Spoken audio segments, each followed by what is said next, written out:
Bem, maravilha. Vamos lá então. Vamos ler vamos verificar algumas manifestações do ius variandi do empregador. Esses poderes, né? Olha o que diz o artigo 456-A da CLT. Cabe ao empregador, compete, competência é poder. Então, o empregador tem o poder, a gente poderia reescrever assim, tranquilamente, tá bom? O empregador tem o poder de definir o padrão da vestimenta no ambiente laboral, sendo lícita a inclusão no uniforme de logomarcas da própria empresa ou de empresas parceiras e de outros itens de identificação relacionados à atividade desempenhada. O que a CLT está dizendo? Que se insere no poder diretivo do empregador a definição de uniforme ou padrão de vestimenta. Não pode ser padrão de vestimenta. Olha, aqui não entra, você não vai poder vir trabalhar de chinelo, né? Você não pode vir trabalhar de camiseta. Você não pode vir trabalhar de saia muito curta. São padrões de vestimenta que, se são padrões, devem ser aplicados, né, a todos, por isso padrão, né, e que é perfeitamente lícito ao empregador definir esse padrão de vestimenta. E é lícito, e se eu falo que é lícito, é legal, é permitido, é possível, é válido, não vai dar ruim, tá? É possível a inclusão em uniformes de logomarca da própria empresa, né? Ou de empresas parceiras e de outros itens de identificação relacionados à atividade desempenhada. Ou seja, não é porque você é corintiana roxa e por acaso sua empresa tem uma parceria com o Palmeiras e está lá logo do Palmeiras. Você vai ter que aceitar, velho. Não vai ter jeito.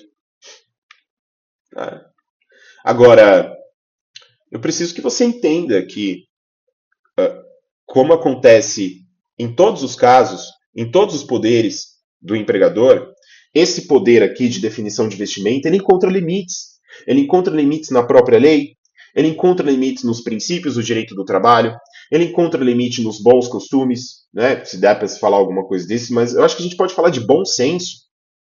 Ele encontra limites na dignidade da trabalhadora e do trabalhador. Vou te dar um exemplo. Em uma certa academia, o dono da academia encana, né, fissura em uma das suas empregadas, personal trainer. E pegando no pé dela e tudo mais, muda a vestimenta das funcionárias da academia e dos funcionários. E para as funcionárias coloca uma roupa em que elas ficam para pensa um maiô, igual o daquele comediante do Borá, né? Que são aquelas fitinhas, de modo que as funcionárias ficam praticamente nuas.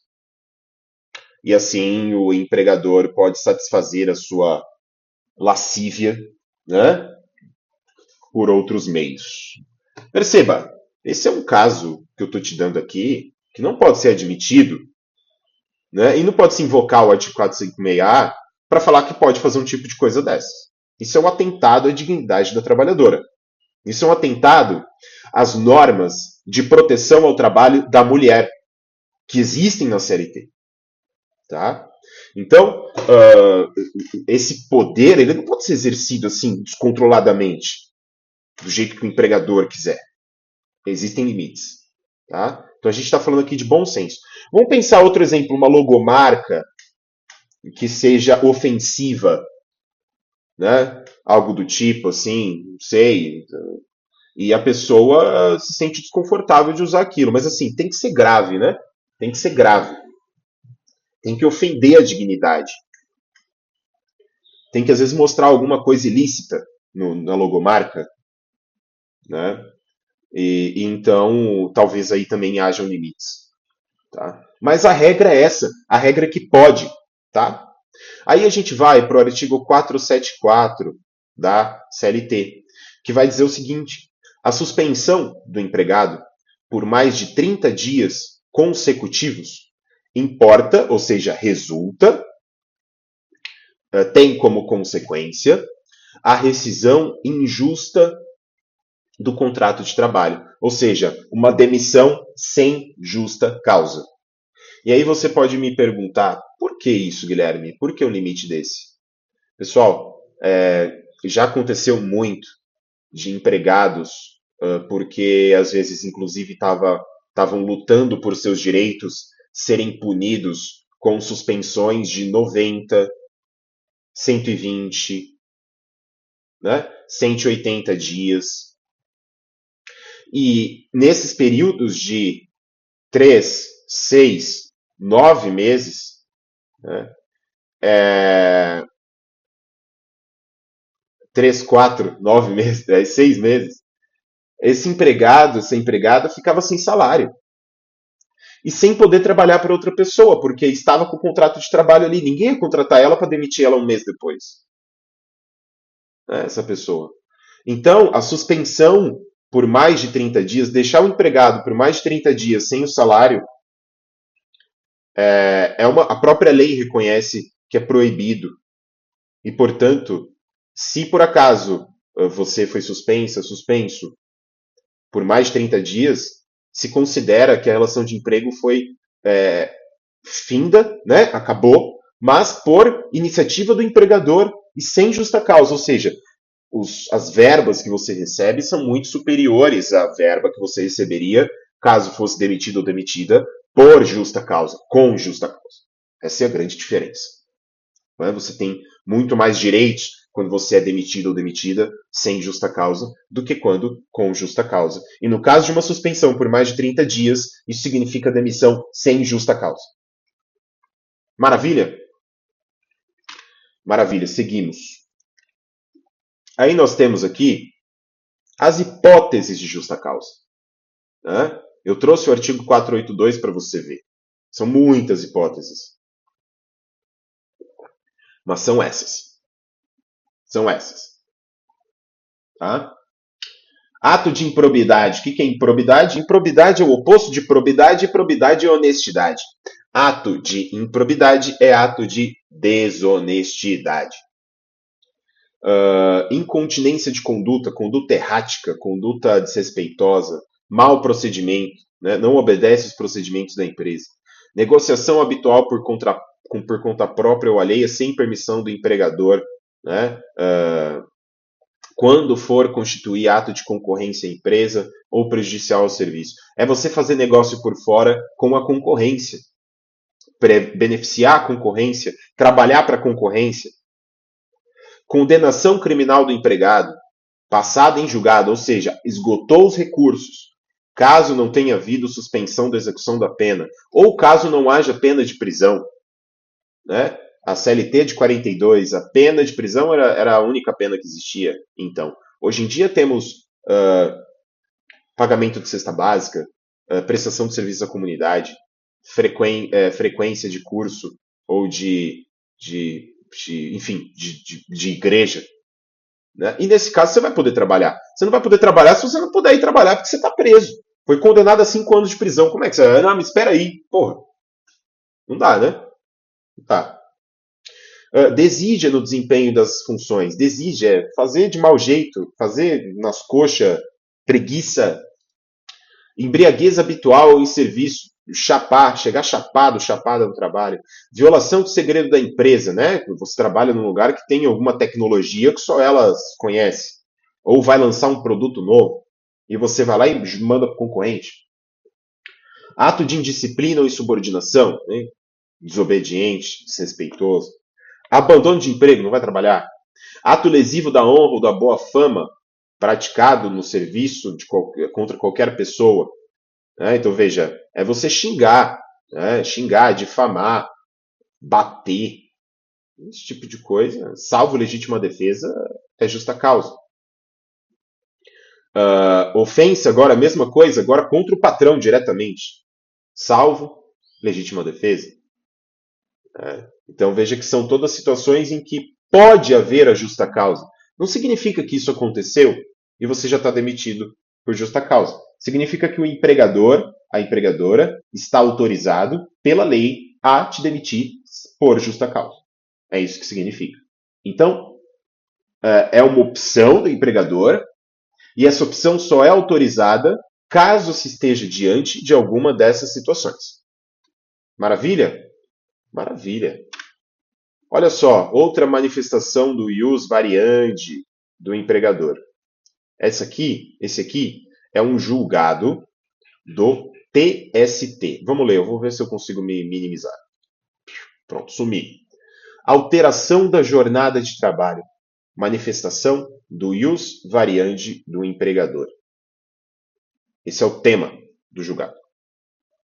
Olha a tese. A modificação da jornada de trabalho do reclamante de 8 horas para 6 horas diárias e de turno fixo para o de revezamento não configura alteração contratual ilícita, ou seja, não é proibida, ou seja, é permitida. Trata-se, continua o julgado, trata-se, na verdade, de manifestação do ius variandi, inerente à figura do empregador. Ou seja, a alteração da jornada de trabalho é normal, é permitida. É possível que você trabalhe 8 horas e seja realocado para trabalhar 6 horas. É possível que você trabalhe em turno fixo e vá para o de revezamento. E vice-versa. É possível ir para o de 6 para o de 8, o de revezamento para o fixo. Isso, em princípio, em regra, é normal, é um exercício comum, lícito, permitido do ius variandi do empregador, mais especificamente, o seu poder diretivo. E a gente segue. Olha essa situação. Em que pese a mudança de jornada de trabalho seja um direito assegurado ao empregador dentro do seu ius variandi, ou seja, esse julgado do TRT1, agora, ele está repetindo o que a gente acabou de falar. É permitida a mudança de jornada de trabalho. É um direito assegurado ao empregador. Faz parte do seu ius variandi. Porém, olha uma exceção aqui. Olha um caso em que não vai poder mudar a jornada de trabalho. Ante a existência de condições limitantes previamente comunicadas pelo empregado e aceitas pelo empregador, a alteração contratual nesse sentido torna-se lesiva, prejudicial e vedada, proibida pela legislação trabalhista. Qual foi o contexto aqui? O que esse julgado está dizendo? Esse julgado está dizendo que caso você, no momento da sua contratação ou durante o contrato de trabalho, comunique ao seu empregador que existem condições limitantes e você não vai poder trabalhar em qualquer horário. Vamos supor que você começa, né, a trabalhar para Santa Amália, enfim, né? Só um momento. Tem um abençoado aqui com carro de música.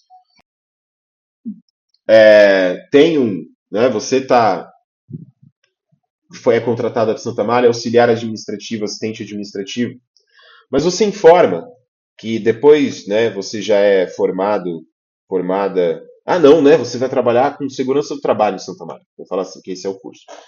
Você informa, né? Agora você vai fazer o curso de graduação em administração, lá no Instituto Federal, aqui no Campus Machado. E aí você informa, então, que o curso de administração, ele é matutino. Então você não vai poder trabalhar de manhã. Você pode trabalhar à tarde, pode trabalhar à noite, mas de manhã você não vai poder trabalhar. E o empregador fala, ok, tudo bem, tá tranquilo, tá favorável. O que isso significa? Aí sim, qualquer alteração na sua jornada de trabalho será uma alteração lesiva, será uma alteração proibida pela legislação trabalhista. É isso que esse julgado está querendo dizer. A gente vai seguir falando ainda de mais manifestações do ius variandi do empregador. Eu espero que você esteja aqui comigo. Seguimos.